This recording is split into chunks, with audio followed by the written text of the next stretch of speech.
আজ বৃত্তীয় গতির সেকেন্ড ক্লাস। আজকে প্রথমেই একটা খুব ভাইটাল টপিকস আমি আলোচনা করব। দেখ, এই যে টপিকসটা যেটা আমি আজকে শুরু করতে যাচ্ছি, সমস্ত কম্পিটিটিভ পরীক্ষার জন্য এই কনসেপ্ট থাকাটা খুব জরুরি। তাহলে ব্যাপারটা আলোচনা শুরু করা যাক। লক্ষ্য কর সকলে, মনে কর একটা কণা আর ব্যাসার্ধের বৃত্ত পথে ঘুরছে। বৃত্তের কেন্দ্র ও, এটাকে আমি মূল বিন্দু ধরলাম। ও এক্স বরাবর এক্স অক্ষ, ও ওয়াই বরাবর ওয়াই অক্ষ আমি ধরে নিচ্ছি। ঠিক আছে, এখন আগে আমরা প্রথমে বুঝে নেব এই ব্যাসার্ধ ভেক্টর এটা কি, আর স্পর্শক বরাবর যে ভেক্টর এটা কি। প্রাথমিকভাবে এটা বুঝে নেব। দেখ, এখন কণা কি করছে বল? কণা বৃত্ত পথে ঘুরছে। তাহলে ব্যাসার্ধ ভেক্টর কই? তাহলে ব্যাসার্ধ ভেক্টর কই? কোনটা? না, মনে কর কোনো একটা সময়ে কণা এখানে আছে, অবস্থান স্থানাঙ্ক এক্স ওয়াই। তাহলে দেখ, মূল বিন্দু থেকে কণার অবস্থান পর্যন্ত যে ভেক্টর, এটা হলো ব্যাসার্ধ ভেক্টর। তাহলে দেখ, মূল বিন্দু থেকে কণার অবস্থান পর্যন্ত যে ভেক্টর, সেটা ব্যাসার্ধ ভেক্টর। তাহলে এদিক বরাবর যে একক ভেক্টর, সেটা ব্যাসার্ধ বরাবর একক ভেক্টর। এবার দেখ, কণা স্থির আছে না, আমি ধরে নিচ্ছি কণা ঘড়ির কাঁটার বিপরীত অভিমুখে ঘুরছে। তাহলে ব্যাপারটা বুঝে নেওয়ার চেষ্টা কর। মনে কর কণা এখানে, তাহলে এটা ব্যাসার্ধ ভেক্টর। কণা এখানে, এটা ব্যাসার্ধ ভেক্টর। কণা এখানে, এটা ব্যাসার্ধ ভেক্টর। তার মানে কণা বৃত্ত পথে ঘুরছে, তাহলে ব্যাসার্ধ ভেক্টরও ঘুরছে। হলো? তাহলে আমরা ব্যাসার্ধ যে ভেক্টর কোনটা এটা বুঝে গেলাম। তাহলে এই ব্যাসার্ধ ভেক্টর বরাবর আমরা একক ভেক্টর নির্ণয় করব। এবার দেখ, তাহলে পি বিন্দুতে আমি স্পর্শক আঁকি, কণার দিকে ঘুরছে। তাহলে স্পর্শক আনলাম। মনে কর এটা পি আর ভেক্টর, তাহলে এটা হলো স্পর্শক বরাবর ধরে নিচ্ছি একক ভেক্টর। তাহলে এটা স্পর্শক বরাবর একক ভেক্টর, আর এটা ব্যাসার্ধ বরাবর একক ভেক্টর। ধর আমি এটাকে লিখছি আর ক্যাপ। তাহলে প্রাথমিকভাবে এইটা সবাই আগে বুঝে নেওয়ার চেষ্টা কর যে ব্যাসার্ধ ভেক্টর কোনটা। মূল বিন্দু থেকে বা বৃত্তের কেন্দ্র থেকে কণার অবস্থান যে ভেক্টরের সাহায্যে আমরা প্রকাশ করি, সেটা হলো ব্যাসার্ধ ভেক্টর।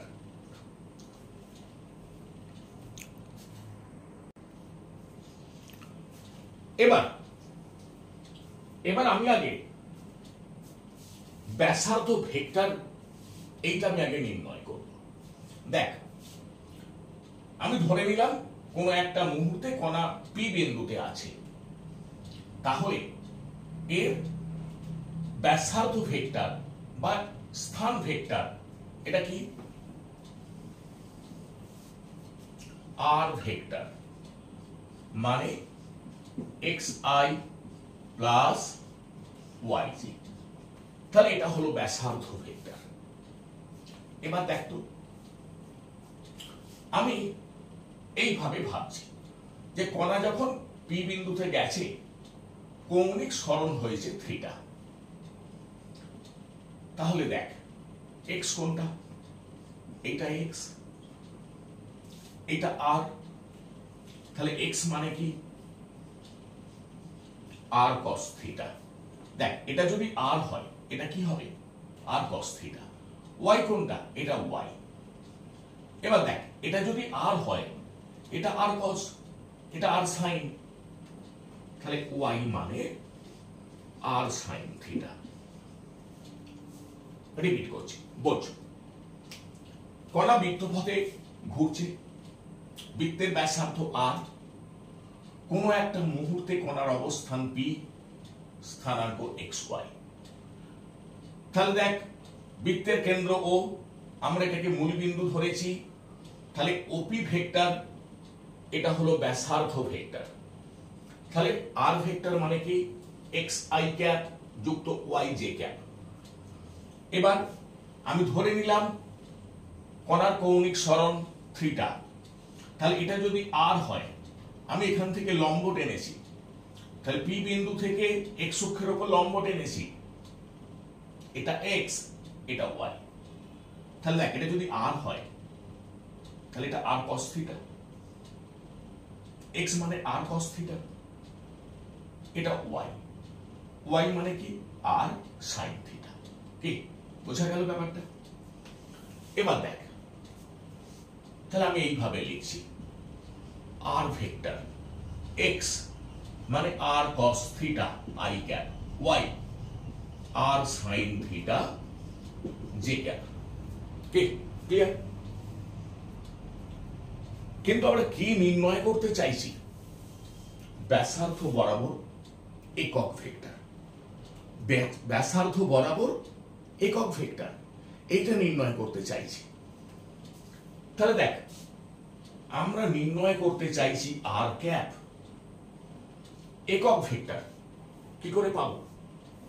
কোন ভেক্টরকে তার পরম মান দিয়ে ভাগ, কোন ভেক্টরকে তার পরম মান দিয়ে ভাগ। তাহলে এই ব্যাসার্ধ ভেক্টর এর পরম মান কি আর, তাহলে আর ভেক্টরকে আর দিয়ে ভাগ। তাহলে দেখ আর ক্যাপ, আর ভেক্টর কি আর কস থিটা আই ক্যাপ যুক্ত আর সাইন থিটা জে ক্যাপ, তাকে আর দিয়ে ভাগ করে দেবো। দেখ আর কমন নিয়ে কেটে দিচ্ছি, তাহলে আর ক্যাপ কি হলো বল, কস থিটা আই ক্যাপ যুক্ত সাইন থিটা জে ক্যাপ। ঠিক? সকলের ক্লিয়ার? তাহলে দেখ ব্যাপারটা ভালো করে বুঝে নেই। ব্যাসার্ধ বরাবর একক ভেক্টর আর ক্যাপ, কি পেলাম কস theta I cap plus sign theta J cap. এবার আমরা স্পর্শক বরাবর একক ভেক্টরটা নির্ণয় করব। ঠিক আছে? আচ্ছা,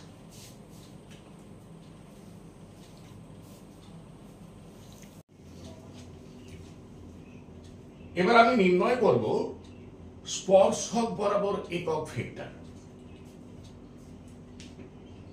দেখ আমি ধরে নিচ্ছি কণা আর ব্যাসার্ধের বৃত্ত বরাবর ঘুরছে, বৃত্তের কেন্দ্র ও, যাকে আমরা মূল বিন্দু ধরে নিয়েছি।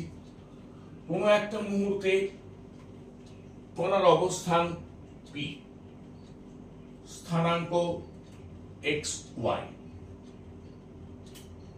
এখন এই মুহূর্তে আমি ধরে নিলাম কণার কৌণিক সরণ থিটা।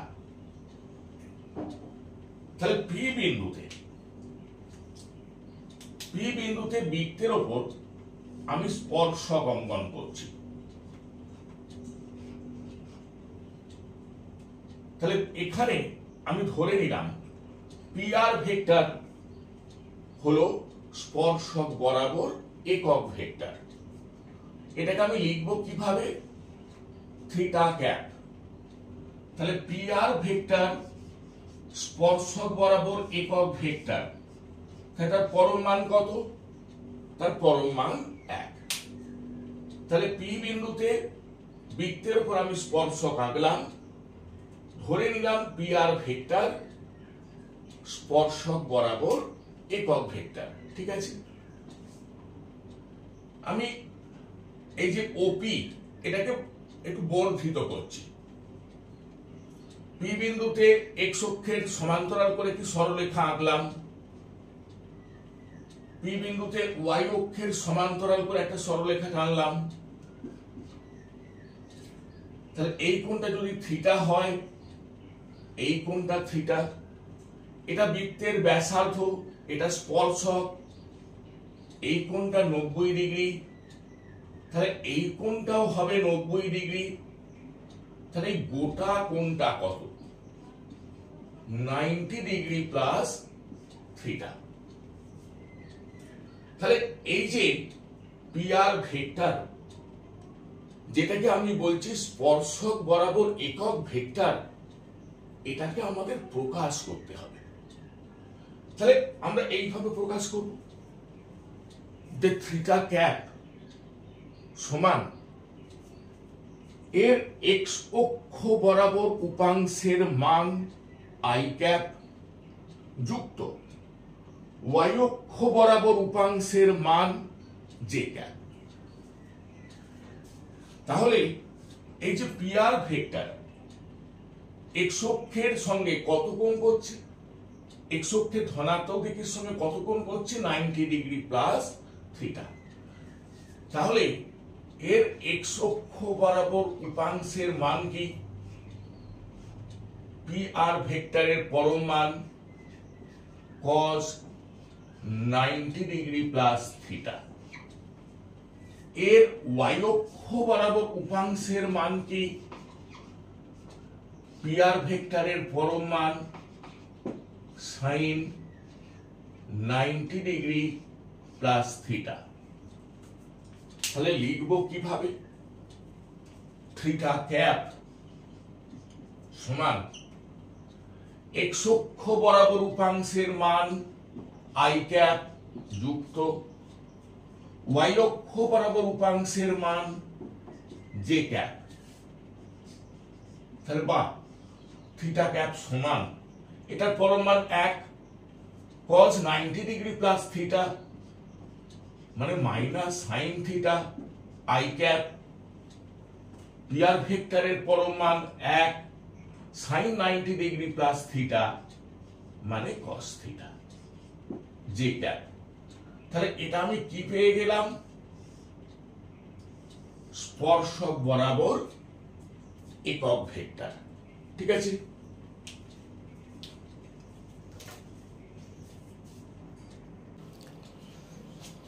তাহলে দেখ আমরা প্রাথমিকভাবে এইমাত্র যেটা শিখে ফেললাম, ব্যাসার্ধ বরাবর একক ভেক্টর শিখে ফেলেছি আর ক্যাপ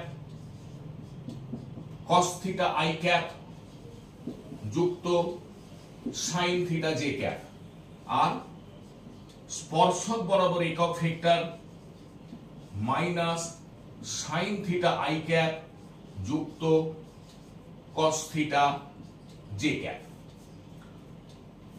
এটা সকলে ভালো করে মুখস্থ করে ফেলবি।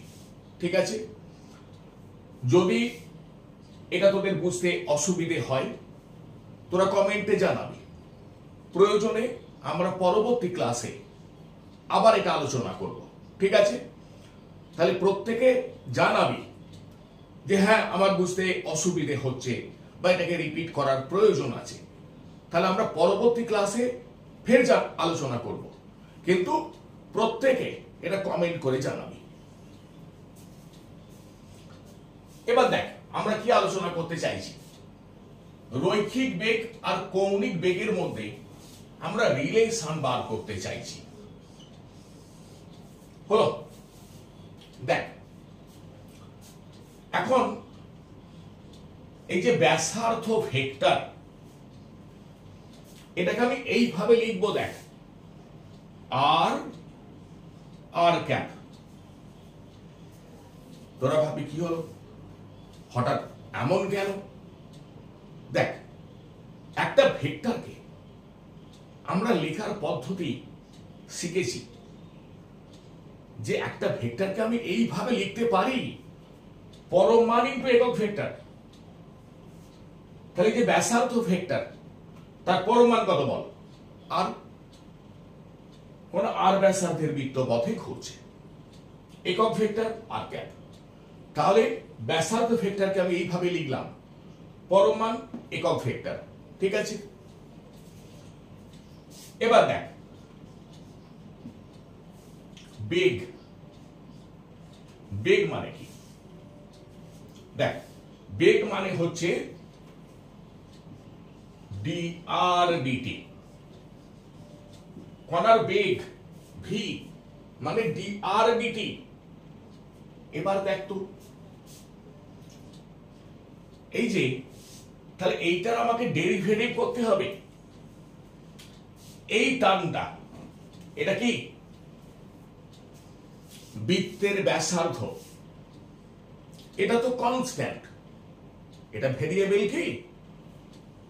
বৃত্তপথে কোণা ঘুরছে, নির্দিষ্ট ব্যাসার্ধের বৃত্তপথে ঘুরছে, বৃত্তের ব্যাসার্ধ ফিক্সড, ডেরিভেটিভের বাইরে। কিন্তু আর ক্যাপ, আর ক্যাপ মানে কি শিখেছি বল? কস থিটা আই ক্যাপ যুক্ত সাইন থিটা জে ক্যাপ, সর্বদা পরিবর্তনশীল, সময়ের সাপেক্ষে কণা বৃত্তপথে ঘুরছে। তাহলে আমাকে কি করতে হবে? ডি আর ক্যাপ ডিটি হলো।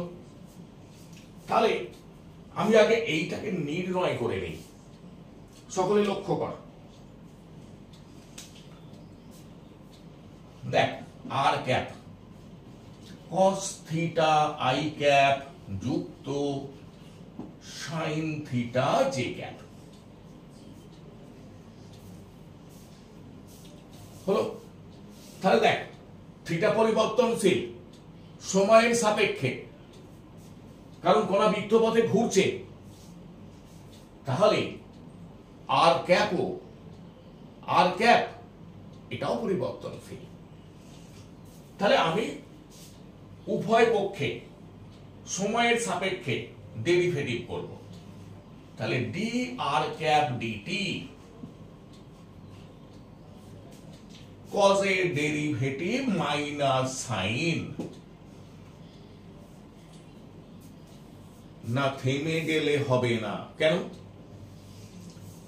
আমি কি থিটার সাপেক্ষে ডেরিভেটিভ করছি? না, সময়ের সাপেক্ষে ডেরিভেটিভ করছি। তাহলে দেখ, যদি থিটার সাপেক্ষে ডেরিভেটিভ করতুম তাহলে কস থিটার ডেরিভেটিভ মাইনাস সাইন থিটা করে থেমে যেতুম। কিন্তু আমি সময়ের সাপেক্ষে ডেরিভেটিভ করছি, তাহলে এইটা আমাকে করতে হবে ডি থিটা ডিটি। কি বোঝা গেল? এইবার এখানে sine theta derivative cos theta, একইভাবে D theta DT J cap, D theta DT common নিয়ে নিলাম। তাহলে minus sine theta I cap যুক্ত কস থিটা জে ক্যাপ হলো। এইবার দেখ, আমি এখানে ধরে নিচ্ছি কণা বৃত্তপথে সমকৌণিক বেগে ঘুরছে। তাহলে ডি থিটা ডিটি এটা হয়ে গেল ওমেগা। এবার এইটা কি? এটা দেখ মিল পাচ্ছিস? এইটা এইটা দেখ থিটা ক্যাপ। তাহলে দেখ ডি আর ক্যাপ ডিটি মানে কি হয়ে গেল বল? Omega theta cap. এইবার এটা এখানে বসিয়ে দেবো। তাহলে আর ওমেগা থিটা ক্যাপ। তাহলে কি পেয়ে গেলাম? বৃত্তপথে কণা ঘুরছে, তার রৈখিক বেগ কোন একটা মুহূর্তে আর ওমেগা থিটা ক্যাপ আগে আমি অভিমুখটা বলি। তাহলে কণা আমি ধরে নিয়েছি ঘড়ির কাঁটার বিপরীত অভিমুখে ঘুরছে, পি বিন্দুতে রৈখিক বেগ, তার ডিরেকশন।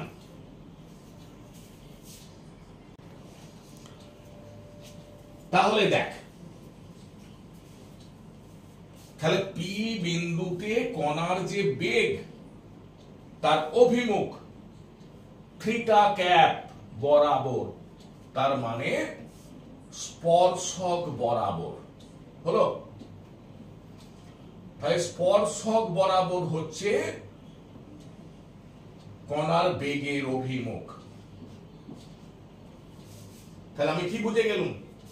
কণা বৃত্ত পথে ঘুরছে, কোন একটা মুহূর্তে তার রৈখিক বেগের অভিমুখ ওই বিন্দুতে স্পর্শক বরাবর। কে বুঝিয়ে দিল এটা আমাকে বল? থিটা ক্যাপ আমাকে বুঝিয়ে দিল। কি ঠিক আছে? তাহলে এবার এই রৈখিক বেগের মানটা কত? ভি মানে হলো আর ওমেগা, ভি মানে হলো আর ওমেগা। কি ব্যাপারটা বুঝতে পারলি?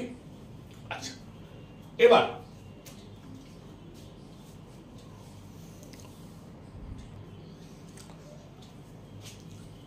দেখ,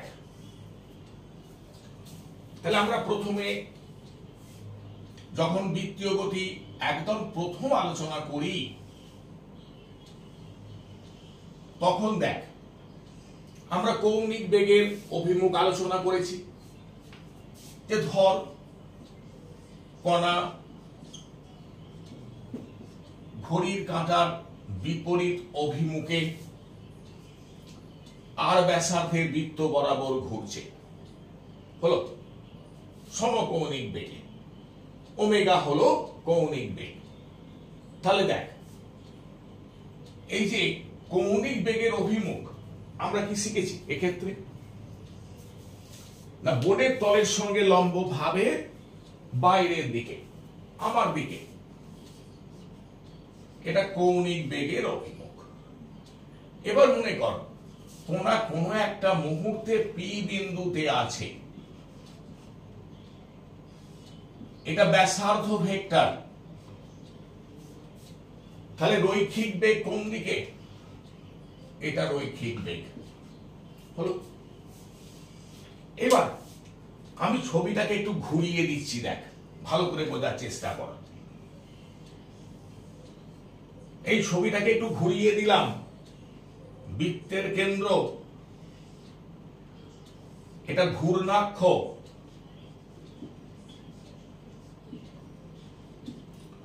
কণা এইভাবে ঘুরছে, তাহলে কৌণিক বেগের অভিমুখ এটা। ক্লিয়ার? ধর এটা কণার অবস্থান, এটা ব্যাসার্ধ ভেক্টর, এবং এই যে স্পর্শক বরাবর এটা হলো ভি ভেক্টর। ঠিক আছে? এবার দেখ, এবার এইখানে একটা সম্পর্ক তোদের জানতে হবে। কি না, ভি ভেক্টর মানে omega vector cross R vector. খুব ইম্পর্টেন্ট একটা রিলেশন, বিভিন্ন কম্পিটিটিভ পরীক্ষায় এই ফর্মুলাটা থেকে অঙ্ক থাকে। ঠিক বোঝা গেল? দেখ, তেমনই একটি অঙ্ক আমি আলোচনা করব, সিবিএসসি পিএমটি 1999 সালে করেছে। বলা আছে এটা আর ভেক্টর, এটা ওমেগা ভেক্টর, তাহলে ভি ভেক্টর কি হবে? কি বোঝা গেল? দেখ, আমরা ভেক্টরের ক্রস গুণ শিখেছি, সেটা প্রয়োগ করব। তাহলে V vector omega vector cross R vector. Determinant I J K, তাহলে প্রথমে ওমেগা ভেক্টর, তাহলে দেখ এখানে 5 - 6, 6 পরে আর ভেক্টর 3 মাইনাস 4 1, ঠিক আছে।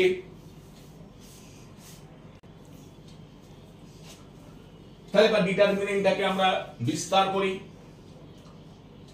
তাহলে দেখ আই ক্যাপ এই কলম এই রো বাদ দিলাম, কোনাকুনি গুণ, এইটা গুণ করে পেলাম -6, মাইনাসটা দিয়ে দেবো।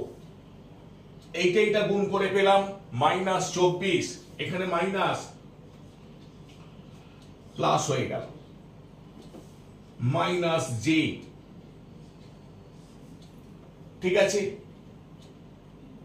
কলম রো বাদ কোনাকুনি গুণ, 5 1 5 মাইনাস 3 6 18 প্লাস কে ক্যাপ, কলম রো বাদ কোনাকুনি গুণ -20 মাইনাস 18, তাহলে প্লাস 18। তাহলে দেখ ভি ভেক্টর বা বেগ ভেক্টর এটা কি 18 আই ক্যাপ, এটা দেখ -13 মাইনাস প্লাস হয়ে গেল 13 জে ক্যাপ মাইনাস 2 কে ক্যাপ, ঠিক আছে।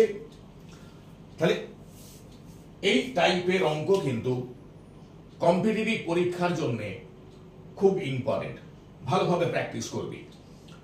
এবার তোদের যদি এই ধরনের কিছু অঙ্ক সমস্যা হয়, প্রত্যেককে বলে দিচ্ছি কমেন্ট করে জানা, কমেন্ট করে জানিয়ে দে, আমি পরবর্তী ভিডিওতে সেই অঙ্ক আলোচনা করব।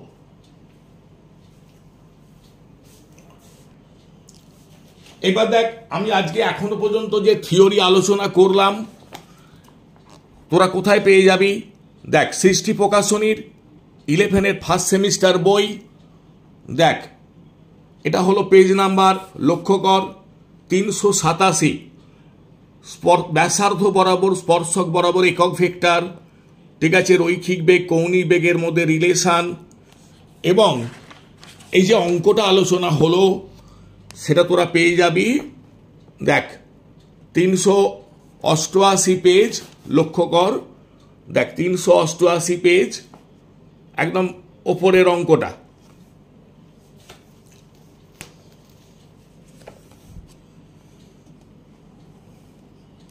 ঠিক আছে।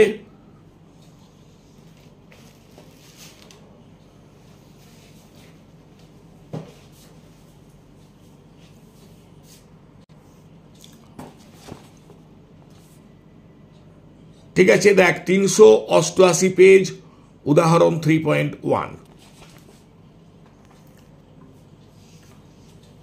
এবার দেখ, এবার আমরা আলোচনা করব রৈখিক ত্বরণ আর কৌণিক ত্বরণের মধ্যে সম্পর্ক। যাই হোক, তোদের সকলকে বলা রইল, তোরা যারা এই ভিডিওটা দেখবি, যে অঙ্ক বা থিওরিতে যদি সমস্যা থাকে প্রত্যেকে কমেন্ট করে জানাবি। দেখ তাহলে ধরে নে কোন আর ব্যাসার্ধে বৃত্ত বরাবর ঘুরছে, হলো। এবার মনে কর কণার কৌণিক বেগ পরিবর্তনশীল, ধর এই অবস্থানে যখন কণা ছিল তার কৌণিক বেগ মনে কর ছিল ω1। এবার যখন বি অবস্থানে কণা গেল তার কৌণিক বেগ হলো ω2। তাহলে কৌণিক বেগ ω1 থেকে পরিবর্তিত হয়ে ω2 হলো টি সময়, ঠিক আছে। তাহলে ব্যাপারটা বুঝে নে। তাহলে কণা বৃত্ত পথে ঘুরছে, বৃত্তপথের ব্যাসার্ধ আর, এবং আমি ধরে নিয়েছি কণা আর ব্যাসার্ধে যে বৃত্তপথে ঘুরছে অসমকৌণিক বেগে ঘুরছে। তাহলে কণা যখন এ অবস্থানে কৌণিক বেগ ওমেগা 1, টি সময় পরে কণা বি অবস্থানে গেছে, কৌণিক বেগ ওমেগা 2। তাহলে দেখ, এই যে কৌণিক ত্বরণ ওমেগা 2 মাইনাস ওমেগা 1 বাই টি, তাহলে এটা হলো কৌণিক ত্বরণ। এবার দেখ, আমরা একটু আগে শিখলাম রৈখিক বেগ আর কৌণিক বেগের মধ্যে সম্পর্ক। তাহলে যখন কৌণিক বেগ ওমেগা 1, রৈখিক বেগ v1 মানে আর ওমেগা 1, তাহলে ওমেগা 1 মানে হলো v1 বাই আর। আবার যখন কণার কৌণিক বেগ ওমেগা 2, রৈখিক বেগ v2 মানে আর ওমেগা 2, তাহলে ওমেগা 2 মানে v2 বাই আর। তাহলে দেখ, এই যে সমীকরণটা আমি লিখলাম, আলফা মানে কৌণিক ত্বরণ মানে omega 2 minus omega 1 by T বা আলফা, তাহলে ওমেগা 2 কি পেলুম বল, v2 by R minus omega 1 কি পেয়েছি, v1 বাই আর তলায় টি, তাহলে আলফা v2 মাইনাস v1 তলায় টি ইন্টু আর।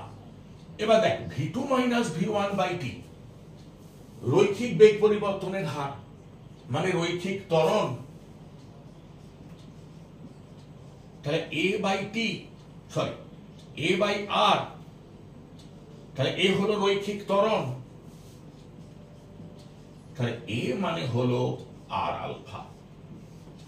তাহলে রৈখিক ত্বরণ আর কৌণিক ত্বরণের মধ্যে সম্পর্ক কি হলো, a সমান আর আলফা। ঠিক আছে, তাহলে আজ এই পর্যন্তই। সকলে ভালো থাকিস। যেটা পড়ার হলো প্রত্যেকে ভালোভাবে প্র্যাকটিস করবি। যেটা বললাম, কোনো থিওরিতে যদি অসুবিধে থাকে বা কোনো অঙ্কে যদি অসুবিধে থাকে কমেন্ট বক্সে জানাবি। ঠিক আছে।